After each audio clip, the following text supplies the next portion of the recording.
Hello, my name is Carol Howell and I'm with UC Davis Center for Healthy Aging, and it is my pleasure to introduce Dr. Laura Mosqueda. She is the Chief of Geriatrics at UC Irvine School of Medicine, and she's a professor of family medicine and holds the Ronald W. Reagan Endowed Chair in Geriatrics. She sees patients at the UC Irvine Senior Health Center and participates in research and education as well. And her topic today is on elder abuse.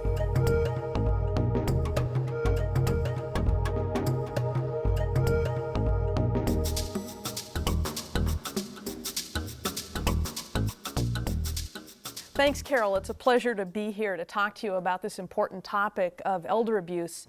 It's going to be a challenging topic, though. This is something that we don't talk about very often, and I think we really need to start challenging everybody in our society to think about this issue of elder abuse and understand it a little bit more. It's challenging in a number of different ways. I want people to imagine what it's like in terms of what elder abuse really is, to really ponder what it means to people, to take it beyond just the fact that, oh, that's a real shame that this occurs in our society, but to understand it as the trauma it really is to the people who are directly affected by it and everybody who loves them. I want you to acknowledge that this really exists, and I'm going to prove it to you as we talk today. And I want you to believe two things. I want you to believe that anyone can be a victim and anyone can be a perpetrator. And this, I think, is particularly challenging for us to really understand and take in. Well, what do we mean when we talk about elder abuse? There are a variety of categories of elder abuse as defined in state law in California, and I have them listed here on the screen: physical, sexual, financial abuse, neglect by other people towards somebody, neglecting yourself, issues of abandonment and abduction where people are actually taken across state lines, and psychological abuse. All of these types of abuse that I've just mentioned are reportable abuse. In other words, we are required, many of us, to report these to the state if we have a suspicion, although psychological abuse or emotional abuse is an optional report. We're going to focus in on the topic of physical abuse, neglect, and some issues related to sexual abuse as well. I'm going to go through a few examples, and unfortunately I have to tell you that these examples are based on real cases that I have been involved in. Here's an example of financial abuse. A 55-year-old woman who threatens her mother: if you don't sign on the dotted line to pay for my car, you're going to go into a nursing home. Another example, a 30-year-old man who befriends a widow. She's lonely, she's depressed, she lost her husband less than a year ago. And what people who are sort of predators will often do is find a hole, a gap, an emotional need somebody has, and fill that. And what does he do? He obtains the password for her ATM card and offers to help her buy groceries. And then he also helps himself to cash so that he has some for his own spending, to the tune of tens of thousands of dollars over a period of a year. Examples of physical abuse: pulling somebody's hair, in fact, dragging somebody by their hair across a carpet, throwing food or objects at somebody, denying access to pain medication, slapping, hitting, punching. A recent case I'm involved in involves a 16-year-old girl who was punching her grandmother in the face. These are the sad realities of what's going on. One of the more hidden types of abuse that I'd like to bring to your attention has to do with neglect. And before I give you some examples of neglect, I think it deserves a little bit of an explanation.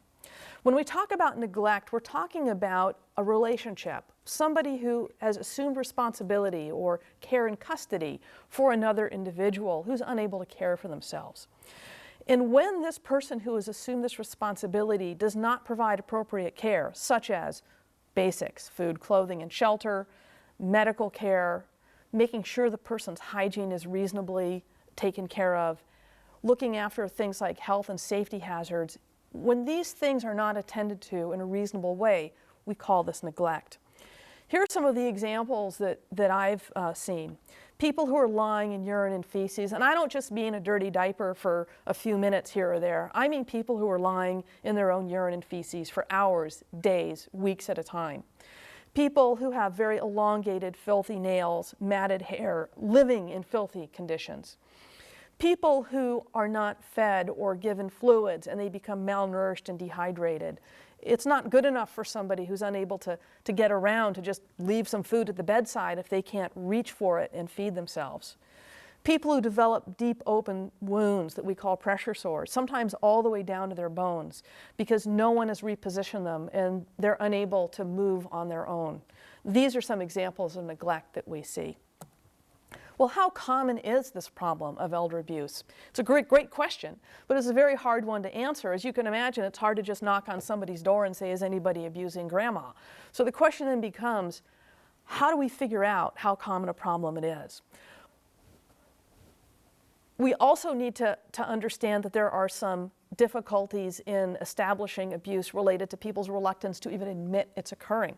Not only can we not knock on the door to ask if anybody's abusing grandma, but grandma might not want to tell us if there's abuse going on. She might be ashamed that her own grandson is doing this to her.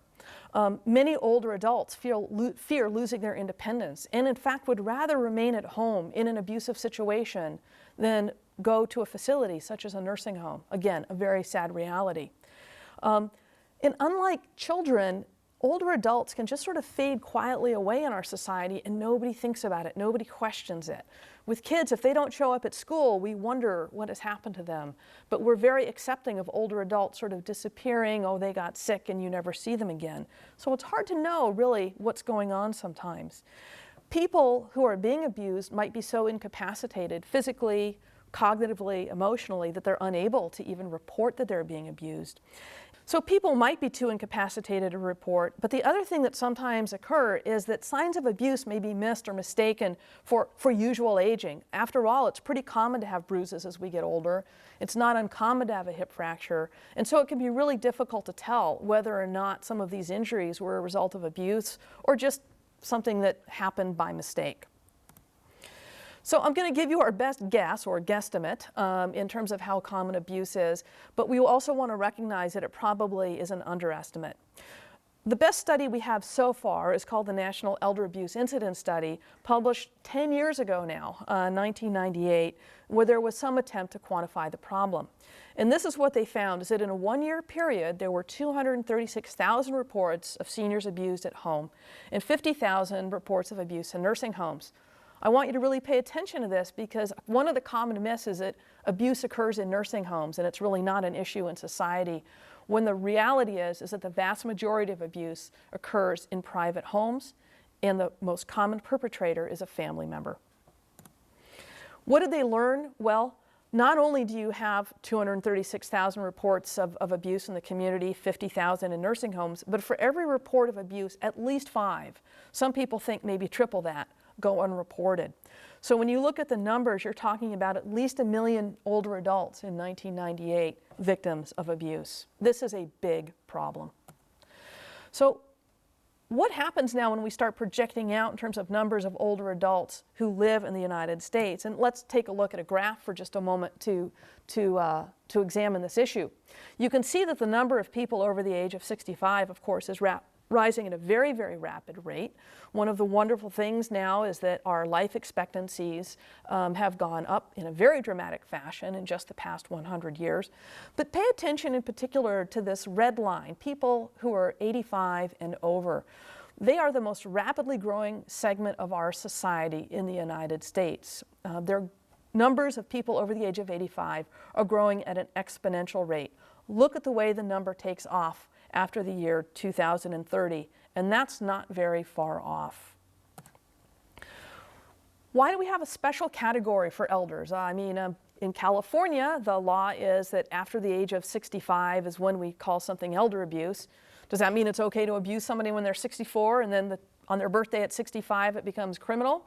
Well, the reason we really talk about this special category for elders is that as we grow older, we do become more vulnerable to mistreatment. And so it just becomes a practical matter to have kind of an age cutoff for it, which I think is a reasonable way to go. What are some of these vulnerabilities? Well, as we grow older, it might be harder to defend ourselves from being abused. It might be harder to defend yourself from somebody coming at you with a blow. So it might be harder physically to defend yourself. And certainly emotionally, it might be harder to defend yourself against some of the verbal attacks that can be landed at you. You also may more dependent on others than you have in the past. We're all used to and enjoy being fairly independent creatures. And now if we begin to have some difficulty and we need help with very personal things like dressing, like grooming, like hygiene, all of a sudden there are more people involved in your life, more hands touching you, and again, vulnerabilities increase. There's also this fear that we talked about a few minutes ago, fear of losing your independence if a report is made. So now somebody might really be able to threaten you, sign over the house or I won't let you live in your own home anymore to help you stay in your own home. You'll have to go into a nursing home. Older adults are very susceptible to these sorts of threats, and that's quite easy to imagine. I want to spend just a moment talking to you about dementia as a special issue.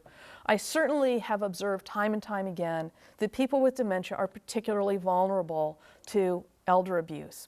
Alzheimer's disease, of course, is the most common type of dementia, and we need to recall that dementia is not just memory loss, but loss of other cognitive functions, so that people with a dementia certainly have short-term memory loss, but also have problems with things like judgment, reasoning, insight, language, difficulty comprehending things.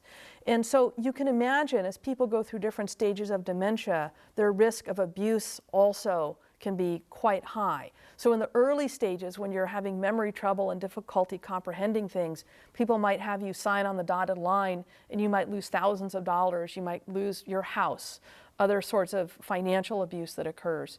As people then move through the different stages of dementia and in the very end stage be very dependent, they may end up suffering from some very severe neglect. Dementia gets much more common as we grow older. So if you look at everybody over the age of 65, about 3 to 5% of people have a dementing illness. But past the age of 85, you're probably dealing with close to half of our population with dementia.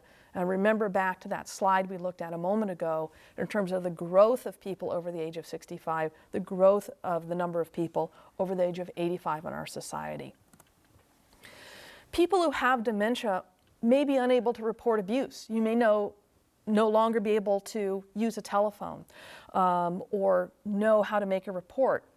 One thing that really scares me is we tend to really discount people who have dementing illnesses like Alzheimer's disease. So if a report is made, they're not believed. After all, they have a dementia, we really can't believe anything they say, and they get discounted.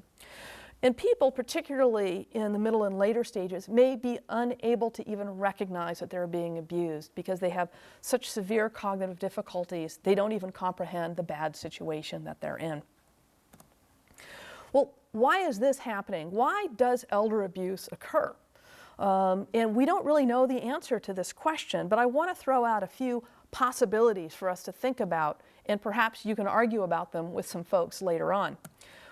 Is it a mental illness problem? Or is it a caregiver who has, say, a bipolar disorder or has schizophrenia or has some other sort of mental health problem that makes them unable to properly care for a loved one? Is it that we just live in a violent society, that now pushing and shoving and hitting people has become more commonplace, and this is now translating into older adults as well? Is it a sense of entitlement? I'm going to get that money anyway, I may as well get it sooner than later. Is it stress? Boy, I'm trying to take care of the kids, my husband wants dinner as soon as he gets home, and now I'm taking care of his mother, my mother-in-law, and I just can't handle all this, and she keeps asking me the same question over and over again, and finally I just can't take it, so I just feel stressed. Or is that an excuse? Is it, as many people in the domestic violence community talk to us, really an issue of power and control? And we certainly see domestic violence in late life. Is it an issue of ageism? Do we just not care about what happens to older adults in our society? Do we just feel that, well, they're old anyway, so it doesn't matter as much? This scares me, but I've heard people speak like this. It's not as important if an older adult gets abused than if a child gets abused because they're not going to live that much longer anyway. I think this is a horrible notion, and as a society we need to confront that many of us carry these beliefs deep within us. So some questions to ponder. What is our responsibility as family members? What is our responsibility as neighbors and friends? Are we ageist? Or do we have some concern about violating privacy? And we're always trying to balance these sorts of issues out. We don't want Big Brother watching after us. On the other hand, if we have a concern about a neighbor or a friend who we haven't seen, what is our responsibility to check in and make sure that they're okay, that they're not being isolated and kept in a back room, and that nobody's allowing phone calls to come in? I don't have answers. Right now I have questions that I'd like people to think about. What is our responsibility as a society? Are there laws that need to be enacted, or are there laws that are barriers right now to doing a good job in terms of care for older adults who are vulnerable? What role could the government play? What role should the government play? There's precious little funding right now that goes into research related to elder abuse, particularly when you compare the numbers of dollars that go into child abuse research, domestic violence research. Why is that? And who is the voice of these vulnerable elders to speak up to say, we need to do something more? What policies do we have in place right now that either allow or prevent elder abuse from occurring? So for example, we have mandated reporting laws, and we now ask that the clergy make reports if they have a reasonable suspicion of elder abuse. Many of us fear making these sorts of reports. We fear that some sort of SWAT team is going to roll in and grab Granny out of the house, when in fact that's very far from the truth. What we have are agencies through the government called Adult Protective Services, who I think are some of the unsung heroes in our society, who will go to these homes, sometimes in dangerous situations, to check on an elder to see if they're okay. One thing I've learned is it's not my responsibility to confirm whether or not abuse has occurred. My responsibility as a healthcare provider and my responsibility as a citizen is simply to have a reasonable suspicion. If I have enough of a concern that abuse is occurring, I have a responsibility to report to Adult Protective Services to ask them to check on this person who we have some worries about. They'll then go to the home and hopefully try to make a face-to-face visit and establish whether or not there really is a problem going on. Why is this important? Why should you and the public really care about this issue? Remember this slide? Remember about the number of older adults who are growing in our society? Even if the percentage remains the same in terms of how common elder abuse is, the mere fact that we have growing numbers of people in our society means that this is going to be a growing problem, particularly because we don't yet understand enough about mechanisms to prevent abuse, which of course is our goal.